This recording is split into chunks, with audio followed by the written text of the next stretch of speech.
Hi, hello everyone. Welcome to my channel, The Explorer. So today is a preview of CSK versus MI.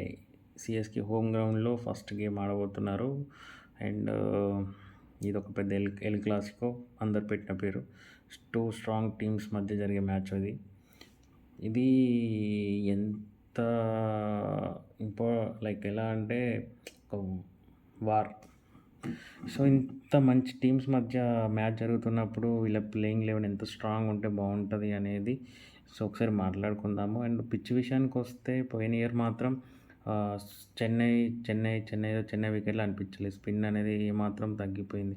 So ఈసారి spin కండిషన్స్కే చేస్తారు అనుకుంటున్నాం. ఎందుకంటే so వాళ్ళు spin మీద ఎక్కువ invest చేస్తారు కూడా. అశ్విన్ కానీ నూర్ కానీ సో జడేజా కానీ రచిన్ కానీ సో ఉన్న వాళ్ళ టీం అంతా స్పిన్ ఫ్రెండ్లీ స్పిన్ సైడ్ ఉంది కాబట్టి స్పిన్ సైడ్ పిచ్చెస్ ఉండే ఛాన్సెస్ అయితే ఉన్నాయి. తర్వాత ప్లేయింగ్ లెవెన్కి వచ్చేస్తే సో ఫస్ట్ నాకు థింగ్ ఏంటి అంటే ఇప్పుడు ఎంఐని చూసుకోండి, విల్ జాక్స్ లాంటి హిట్టర్ ఉన్నాడు.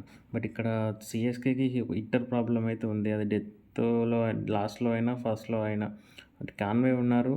అండ్ కానీ అంత ఇప్పుడు మనకు విల్ జాక్స్లా కానీ లేకుంటే ఫిల్సార్లా కానీ అలా భారీ హిట్స్ అయితే కొట్టరు. ఎందుకంటే క్లాసిక్ స్టార్ట్స్ అయితే ఉంటాయి. కొంచెం సెటిల్ అయ్యాకైతే కొట్టగలుగుతారు. సెటిల్ అయ్యాక ముందుకు చాలా కష్టం అవుతుంది. సిఎస్కేకే లోయెస్ట్ పవర్ ప్లే స్కోర్ ఉంది. సో నా దృష్టిలో టూ ప్లేయింగ్ లెవెన్స్ ఇస్తాను. సో నాకు అనిపించింది. సో ఫస్ట్ అయితే నేను I'm going with Ruthu and Rachin Ruthu control చేసుకుంటూ ఉంటాడు. రచిన్ టేక్అవుట్ ద బౌలర్స్ అనుకోవచ్చు. నెక్స్ట్ రాహుల్ త్రిపాఠి, తర్వాత హుడా, తర్వాత Dube and Jadeja and Dhoni, Ashwin, Noor Ahmad, Pathirana, Nathan Ellis and Khaleel Ahmed. ఇక్కడ చూసుకుంటే బౌలింగ్లో నెతన్ ఎలిస్ వచ్చాడు, పతిరాన్ వచ్చాడు, నూర్ వచ్చాడు అండ్ రచిన్. సో ఇక్కడ నేను శామ్ కర్న్ తీసేసాను ఫారెన్ ఆప్షన్స్లో. ఎందుకనంటే మనకి నూరు రావడం వల్ల శామ్ కర్న్ తీసేసాను. సో ఆ రెస్పాన్సిబిలిటీ అనేది హుడా చేయాల్సి వస్తుంది ఈ లైనప్లో. బట్ ఎంతవరకు క్లిక్ అవుతాడనేది తెలియదు. సో దీనికి ఇంకో ప్లేయింగ్ లెవెన్ కూడా తీసుకోవచ్చు. నా సిఎస్కే ప్లేయింగ్ లెవెన్ వచ్చేసి ఇంకోటి 11-2 Rachin and Sam Curran will open. ఇద్దరు strong hitters, take the bowlers out అన్నట్టుగా రచిన్ శామ్ కరన్ ఓపెన్ చేస్తే వాళ్ళకు ఓపెనింగ్ పార్ట్నర్షిప్ అనేది క్లిక్ అయ్యే ఛాన్సెస్ ఎక్కువగా ఉన్నాయి.